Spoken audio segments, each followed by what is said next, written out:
An bada labarin wani dan sarki da yake son ya yi aure, sai ya sa a yi shela don a tara masa duk 'yan matan garin domin ya zabi wadda za ta zama matarsa nan gaba.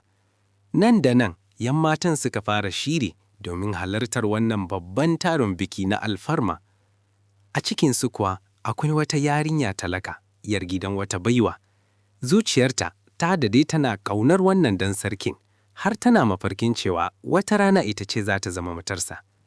Mahaifiyarta, wacce ta kasance tsohuwa, ta damu ƙwarai da gaske, tana tsoron kada a karya waya ta zuciya, domin a ganinta basarakin zai zabi mace ne daga cikin gidajen manya da attajirai ne kawai.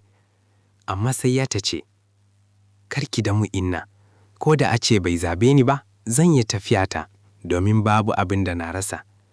Da suka isa fada, sai dan sarkin ya ce, "Zan ba kowace daga cikinku iri, ku je ku shuka shi. Bayan wata 6, duk wadda ta zo min da furen da ya fi kowani kyau a hannunta, ita zan aura." Sai kowace ta karbi irinta ta tafi don ta shuka shi. Haka ma 'yar gidan talakawan nan ita ma ta shuka irin nata, tana ba shi ruwa, tana kula da shi cikin tsanaki, amma babu abin da ya fito. Ta jira na tsawon kwanaki har zuwa makonni, aka tafi watanni, amma duk da haka ko dan tsiron ganye bai fito ba. Bayan watanni 6, mahaifiyar ta ce, "Karki je wajen taron, ina jin tsoron kada zuciyarki ta ƙarye, baki da abin da zaki nuna." Amma sai yarinyar ta bata amsa, "Zan je ya inna, zan mayar masa da irin nan kamar yadda yake, dan Allah ki bar ni in ga dan sarkin nan, ko da kuwa wannan shine karo na ƙarshe da zan gan shi." Sai ta tafi fada, a can ta tara da 'yan matan sun jero akan layi, kowace tana riƙe da fure mai kyau a hannunta, masu dadin ƙamshi da kyan gani. Ita kadai ce take tsaye riƙe da tukunyanta mai dauke da busasshen iri wanda ko tsiruwa bai yi ba.